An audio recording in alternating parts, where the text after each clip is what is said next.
Итак, друзья, всех приветствую сегодня в пресс-центре агентства «Тезис». Тема сегодняшней пресс-конференции – это неделя европейской демократии в Запорожье.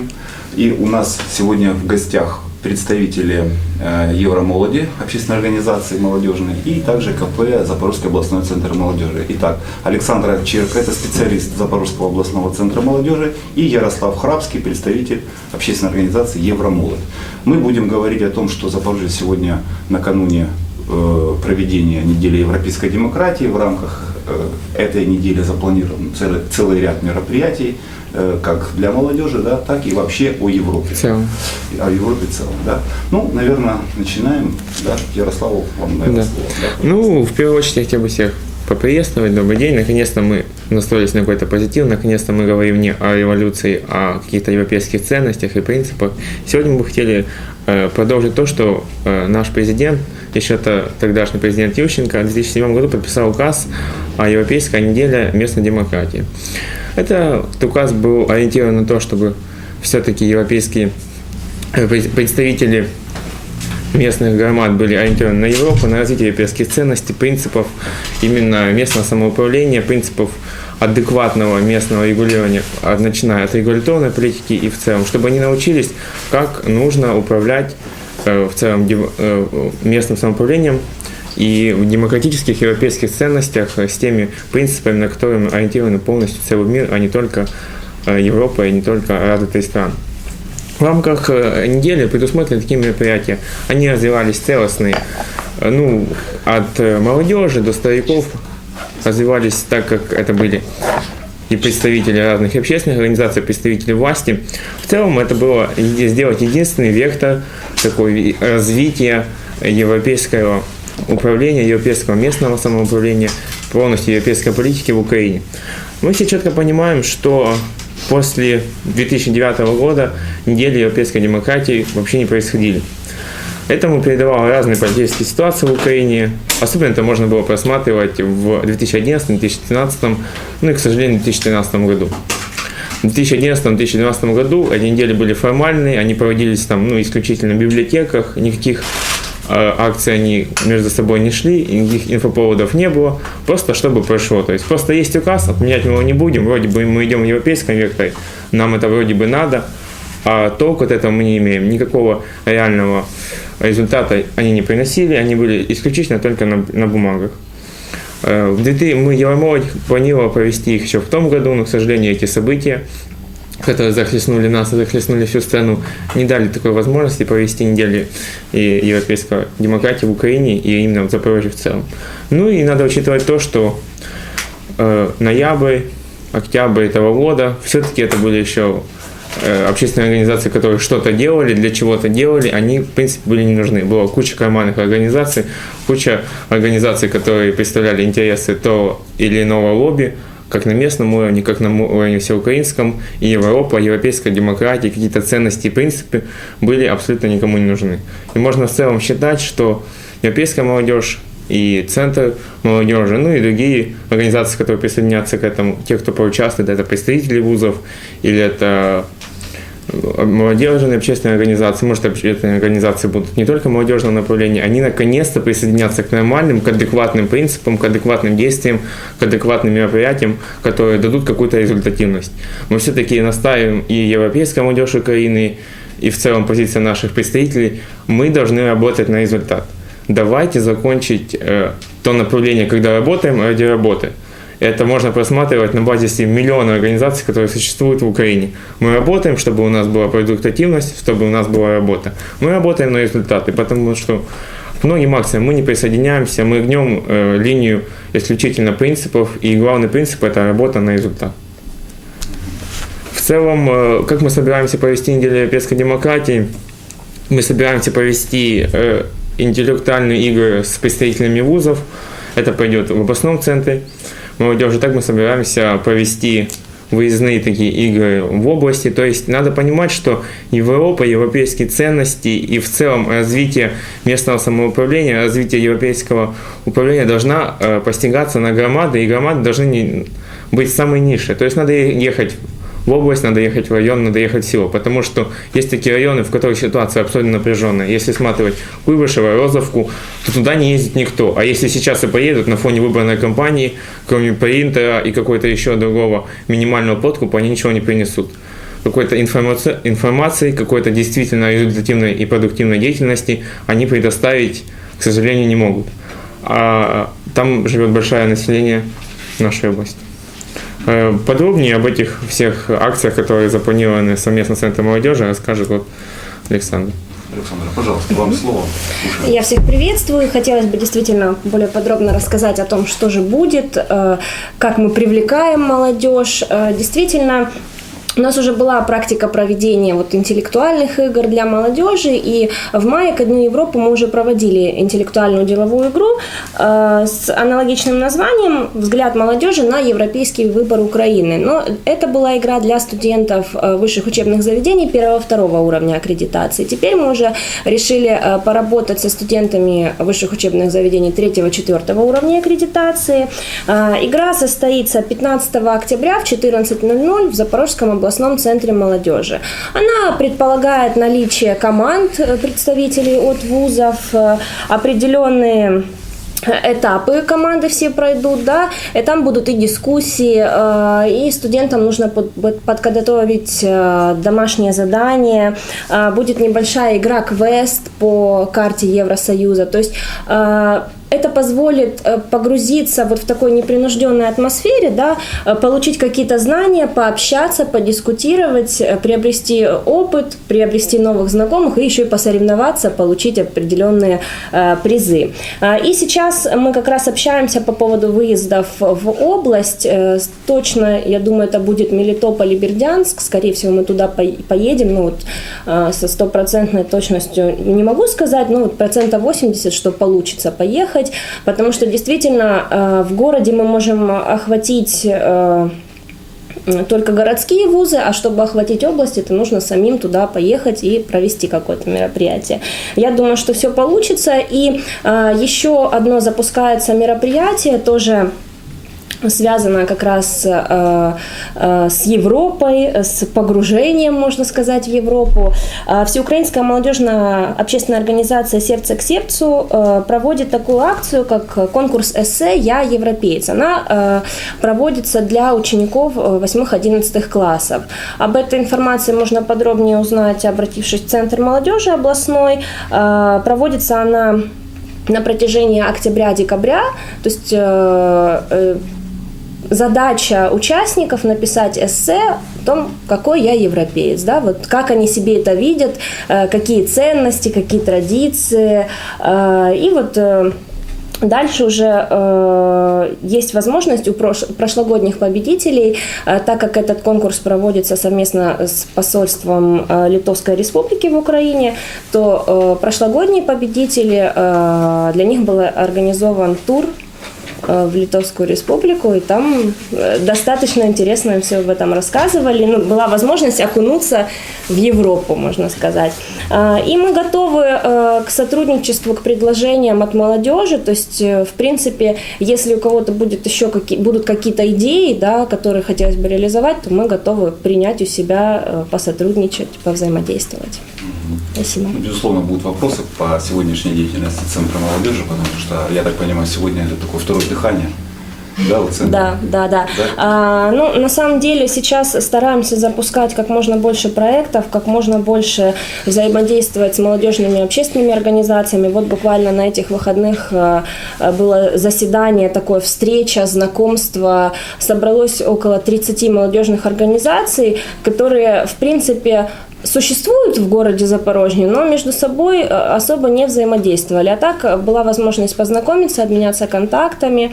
И дальнейшие наши планы – это проводить встречи с молодежными организациями, возможно, тренинги какие-то, семинары, чтобы помочь молодежи все-таки продвигаться. Если активность есть такая, то помочь дальше как-то развивать свою деятельность. Да. Да. Я бы хотел еще добавить, что это все сделано не просто так, это мы мы будем привлекать, сейчас большая миссия ОБСЕ, будет много представителей наблюдательной команды, будет много представителей европейцев, которые сейчас приехали и которые действительно хотят активно поучаствовать в этих играх, в этих тренингах, в этих семинарах, потому что они хотят видеть, что все-таки молодежь, она активна, и ей это надо в первую очередь.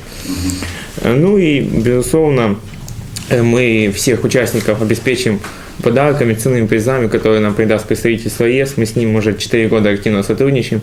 И надеюсь, этот год будет самым плодотворным, потому что все-таки Украина, наконец-то впервые не на бумаге, а в действиях выбирает европейский путь развития. Ну и я еще хотел подчеркнуть, что это акции, все, которые будут проходить, они политически не заангажированы. Мы не будем приглашать специально каких-то кандидатов, которые будут заниматься своим пиаром или наводить черный пиар на каких-то других кандидатов. Эти акции будут единственно в рамках Европейской недели местной демократии. Европейская молодежь Украины не будет заниматься открыто, да и не только открыто, какой-то политической профанацией, она остается не заангажирована политическими играми, которые сейчас происходят в центре нашего города и в Украине в целом. Если есть какие-то вопросы? Коллеги, вопросы, да, если можно, я сразу, да.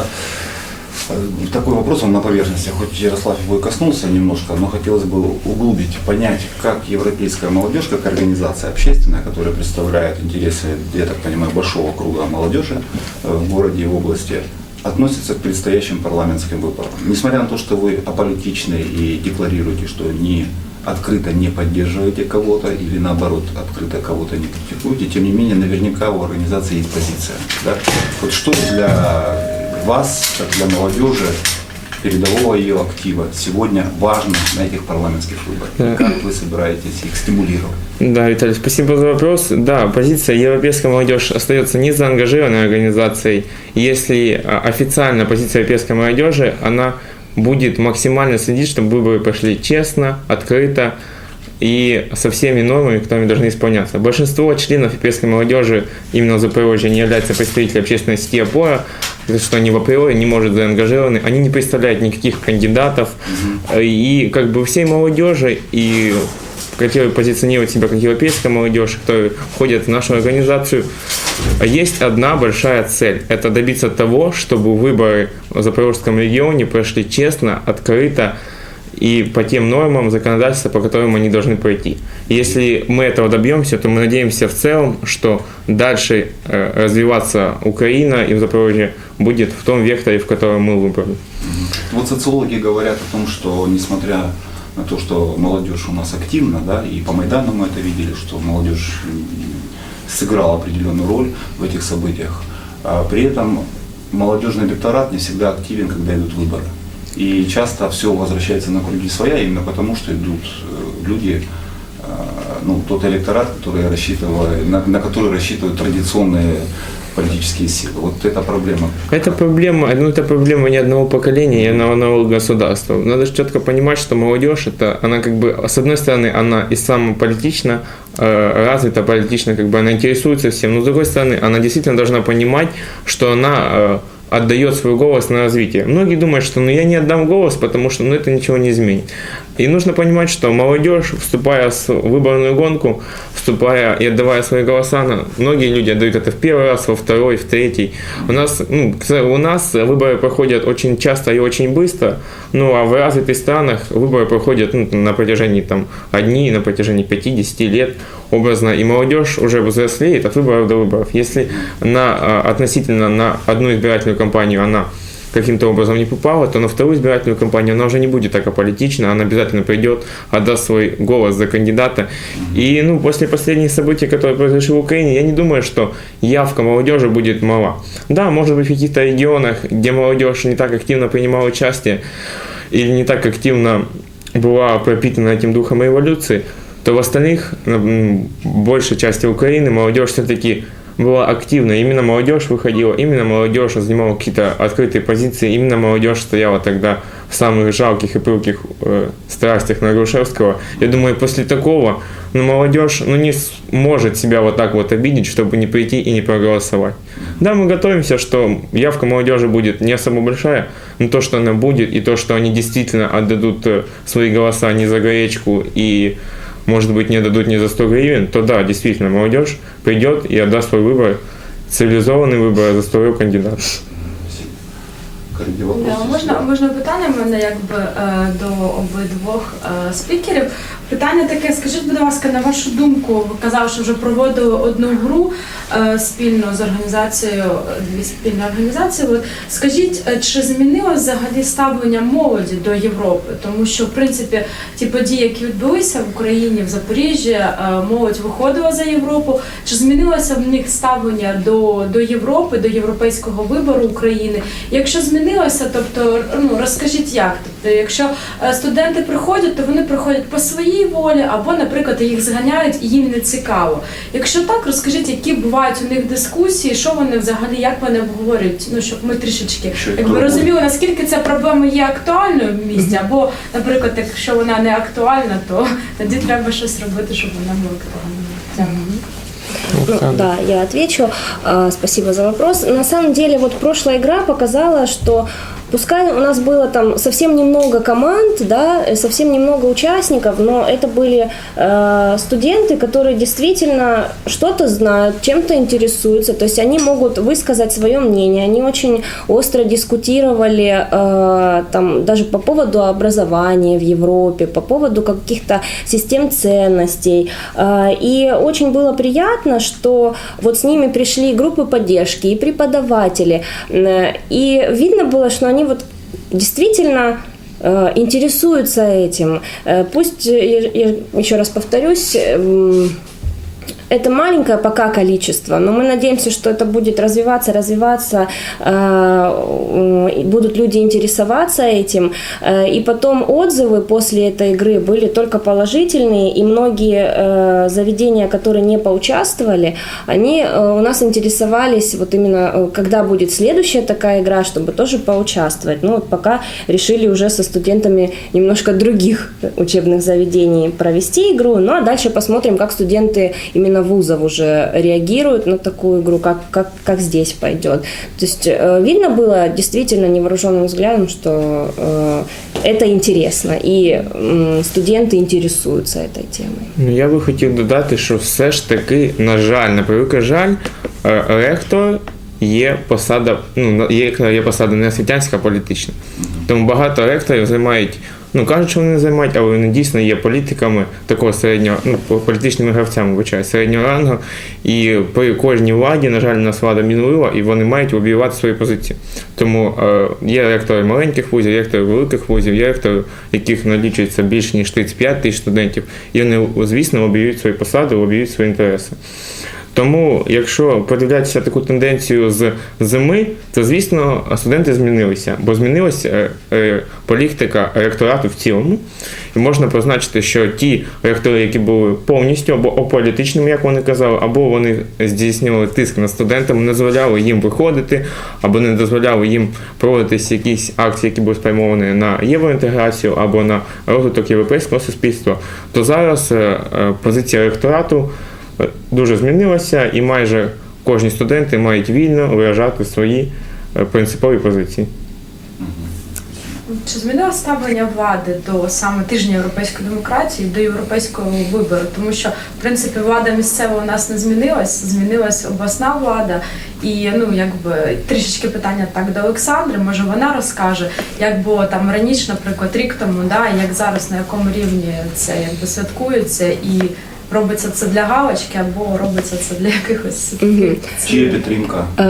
Допустим, скорее всего, год назад я еще пока не могу описать, потому что не так давно работаю в областном центре молодежи, но, в принципе, по статистике больше стало проводиться мероприятий. Да, есть определенный план, есть определенные распоряжения, соответственно, которым нужно что-то провести.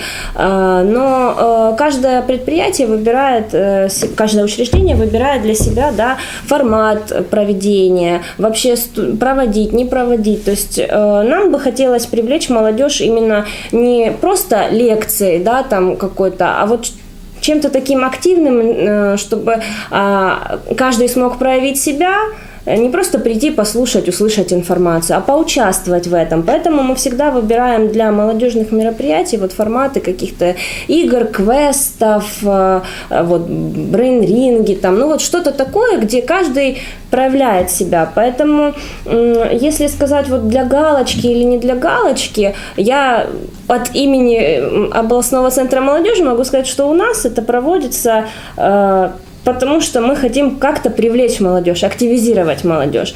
Как это происходит в других учреждениях, я пока не могу ответить, потому что я не так давно вот с ними работаю, взаимодействую. Но вот на основе нашего учреждения... Молодежное учреждение областного уровня, вы, по-моему, единица. Есть у нас еще областной центр патриотического воспитания молодежи. Да, вот, но у них уклон именно на патриотическое воспитание. Да, у мене питання до Ярослава. Ярослав, от скажи, будь ласка, чи змінилось взагалі ставлення і чи збільшилась увага з боку європейських організацій громадських? Чи проводили ви зустрічі, чи ви більше стали зустрічатись там з потенційними партнерами, які хочуть зреалізувати проекти? Тобто, як Європейський Союз зацікавлений у співпраці? Чи готові вони поділитись досвідом от саме з нами, наприклад, ну та ж Литва, там Польща, як у них, вони ж це все, як ми теж проходили, як от саме розбудована держава. Ну я відповім на це, звісно, відбулося таке, якщо казати, відбулося падіння української стіни.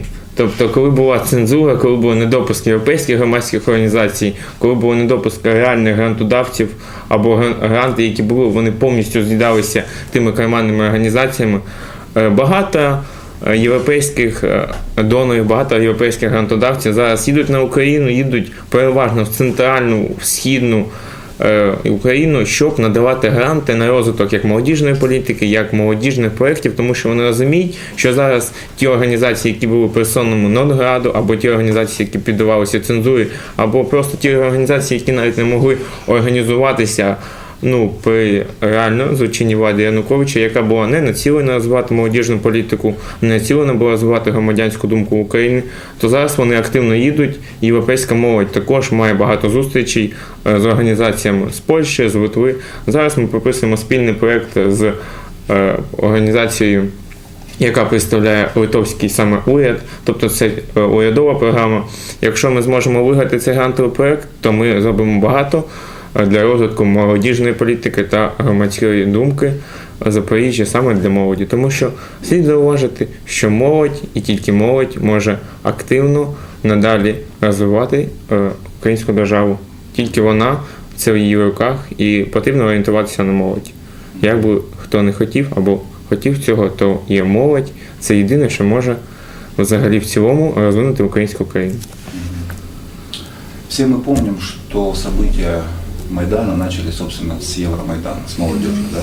И тогда это было мирно, просто волеизъявление, которое закончилось уже кровопролитием декабрь, январь, февраль. И превратилось все в горящий, пылающий Майдан, о котором стало известно всему миру. Вот по-вашему, при власти Януковича, почему риторика была за ЕС, да? Вот, а де-факто мы увидели, что вектор был резко изменен. И второй вопрос. Сегодня чувствуете ли вы на себе противодействие со стороны каких-то политических, общественных, скрытых сил, да, для которых европейский выбор – это неприемлемо? Я відповім, по-перше, чому було так? Потрібно слід розуміти, що наповнення бюджету, наповнення кредитів, наповнення економіки, потрібно розуміти, як функціонувала державна система в Україні за часів Януковича. То 50% від донорів та кредиторів це були саме Міжнародний банк, це були це були банки, які були націлені з Європейського Союзу. Росія нам не давала кредити, Росія нам не давала якісь фінансові зобов'язання. Ні, це було виключно, майже в всіх випадках це були донори та кредитори з Європи або з країн Америки, або з країн, які входять до міжнародних організацій, але не з Росії точно. Тому слід було зауважити, але всі експорт, майже більшість експорту, особливо в Запорізькому регіоні, це, звісно, він спрямований на Росію, на російські підприємства. Тому слід зазначити, що гроші потрібні для функціонування економіки, потрібні. Змінювати риторику доцільно, неможливо, тому що більшість країн все ж таки активно приймала та підтримувала європейську позицію. Але функціонування виробництва, функціонування підприємства, функціонування тієї виробничої діяльності великих концернів та підприємств, великих магнатів, олігархічних кланів, які є, воно, звісно, було націлено на Російську Федерацію в цілому.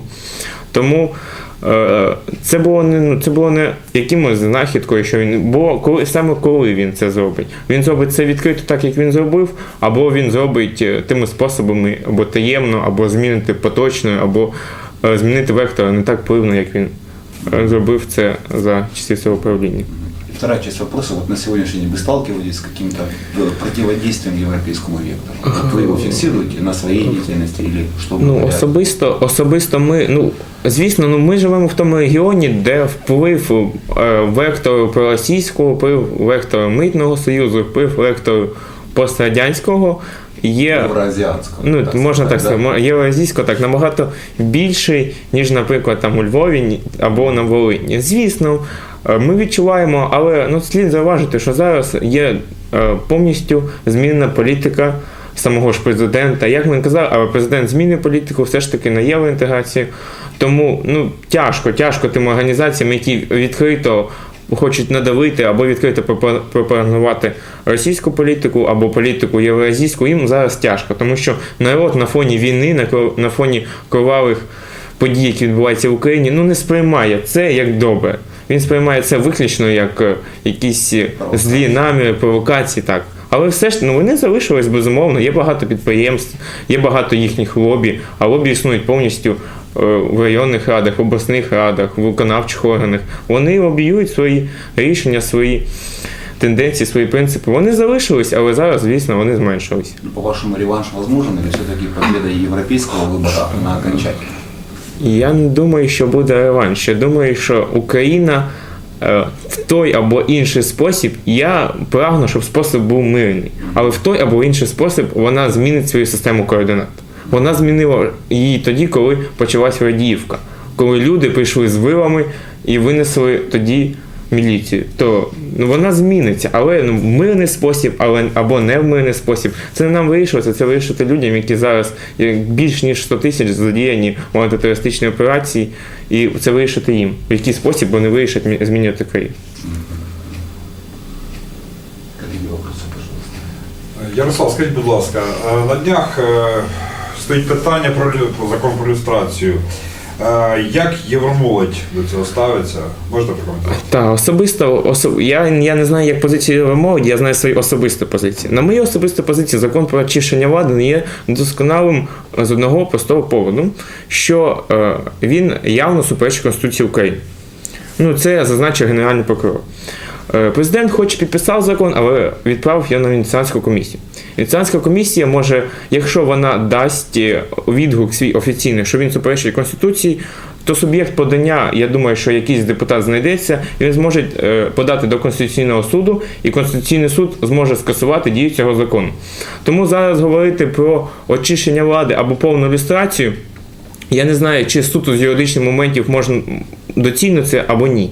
Але слід зазначити, що вона буде відбуватися. То люстрація – це вже не питання і площина юридична. Люстрація в Україні – це площина вже моралі, це площина вже державної устрою в цілому. Звісно, зараз ці сміттєві баки або інший спосіб, який зараз використовують наші політики, це або там є, проглядовується багато замовлень, але все ж таки народ діє, вони шукають інші способи. Не в той або в інший спосіб все ж таки вони змінюють країну. Я все ж таки маю надію, що закон про очищення влади, він буде задіяний не тільки на найнижчій та на середній ланці. Я хочу, щоб під нього реально підпали люди, які керували органами виконавчої влади в Компартії України, а зараз займають найвищі посади в державному керівництві. Наприклад, Державній службі Україні або в управлінні справами, в судових адміністраціях. Саме вони. Якщо вона підпаде тільки під середні ланки, під обласні адміністрації, під районні виконавчі органи, це буде не люстрація, тому що реально слід зазначити, що там працює багато людей, які займають свої посади, посади, вони доцільно використовують свою роботу, але за станом своєї виробничої діяльності вони, якось вони були пов'язані або з тією партією, або з іншою, або вони займали ті посади, які зараз прописані в законі. Потрібно знищувати владу з верхівки. Люстрація повинна торкнутися тих людей, які розколювали Україну, розколювали її державне майно з верхівки на протязі 20 років. Не потрібно зараз люструвати голову сільської ради або голову виконавчого комітету якогось маленького району, тому що він фактично не може нічого там він що розпилював, він і далі буде це розпилювати. А потрібно, наприклад, зараз люструвати голову фонду державного майна, тому що або голову судової державної справи, або державне управління справами. Ті люди, які реально мають вплив, які мають реально що показати, що змінити. Якщо люстрація торгнеться їх, то зміни в системі будуть порядковані. Скажіть, дивіться, багато молоді виступає в так названій в лапках ілюстрації щодо попередніх чиновників, того ж Шуфрича, того ж і так далі, і так далі. Чи не є цей чинник таким для Європи тормозом, як сказав, багато ж молоді там? Я скажу так, що... Чи не стане, тобто, я маю на увазі... Я замів питання, дякую. Питання в тому, що якщо Європа зараз спускає на нівець ті події, які відбуваються на Сході... Ярослав, чекайте, але ж ви бачите, дивіться, з одного боку у нас молодь активна, з другого боку це молодь, яка б'є того же Шуфрича, і Європа це засуджує.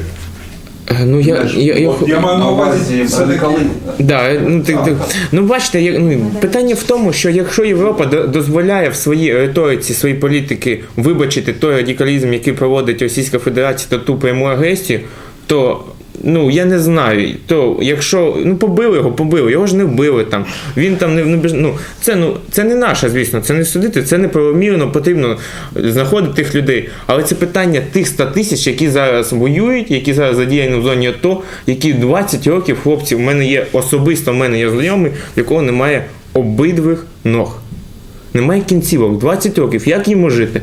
То в мене є таке повинне відчуття, що якщо будуть відбуватися такі події, то він першим піде тепер на люстрацію або на Майдан 3.0, тільки в активній позиції. І він буде воювати на коктейлі молоти, а 72 точно.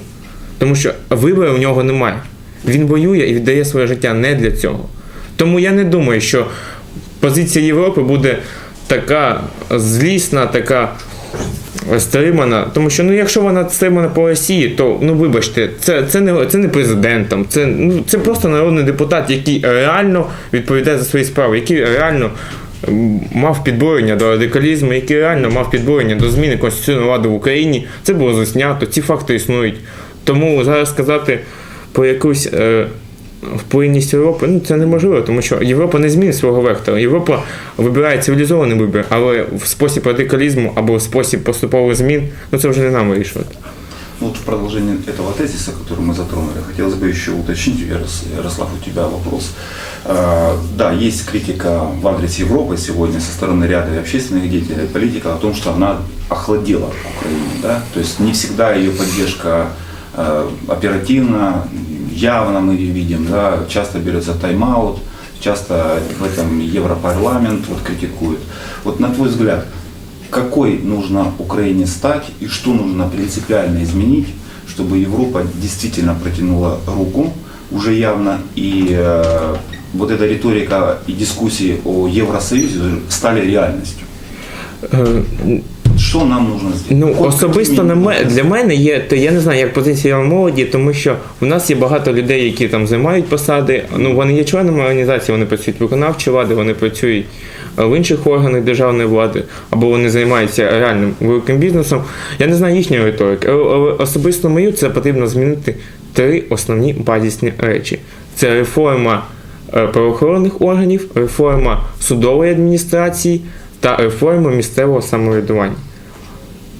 Коли це торкнеться повністю і буде зміна реально відбуватися, коли громада в цілому буде керувати своїми статками, своїми майнами, розпоряджати своєю власністю, коли реально кількість правоохоронних органів зменшиться або зменшиться взагалі сама система правоохоронних органів в Україні, коли зневелюються такі посади, які там повністю не потрібні, коли в місцевому самоврядуванні, я зараз займаюся компанією, і це індекс публічності місцевого самоврядування. Через декілька тижнів я буду презентувати кінцевий звіт, ви всі почуєте, яка реальна влада у нас публічна чи ні. Но в рамках цього програми я надсилав більше 100 запитів до органів місцевого самоврядування публічних на доступ до публічної інформації. Також я вам хочу відповісти, якщо хто не знає, кількісний склад апарату міської ради Запорізької міської ради налічує 1465 осіб. 1465 осіб в Запорізькій міській раді працює. Люди, 1455 осіб, це можна реально збудувати завод середньої ланки. Якщо, це в Києві, я не знаю, я особисто потім дізнаюсь, скільки в Київській міській раді, і коли я буду презентувати, я вам відповім. Але я не думаю, що набагато більше. Мені здається, що менше навіть. Узнай, пожалуйста, в Брюсселі, в Парижі. Да, я знаю. Там взагалі. Ні, я хочу. Апарат Львівської, я хочу вам відповісти, апарат Львівської міської ради налічує 148 людей. Тобто В 10 разів. в 10 разів менше. Там впорядковане електронне врядування. Як Тобто, живе Львів, як ми живемо. як же, але розумієте, що питання в тому, що ті люди не є на державній службі, і більшість з них є державних службовців не менше, ніж 10-го, 11-го рангу. Вони отримують державну пенсію, вони отримують повністю весь соціальний пакет. А чим вони займаються? Добре, вони там є професіоналами, фахівцями, я не спорю. Там є реально люди, які розуміють ЖКХ в освіті, але йдіть працювати, розвивайтесь, йдіть працювати в вузи, викладайте, але не потрібно перекладати папірці. Якщо ви перекладаєте папірці, то, будь ласка, вводьте електронне врядування, щоб ви на кожному комп'ютері змогли знайти той папірець, а не робити всю дурну роботу і не мати такий крупний штат реально чиновників, які є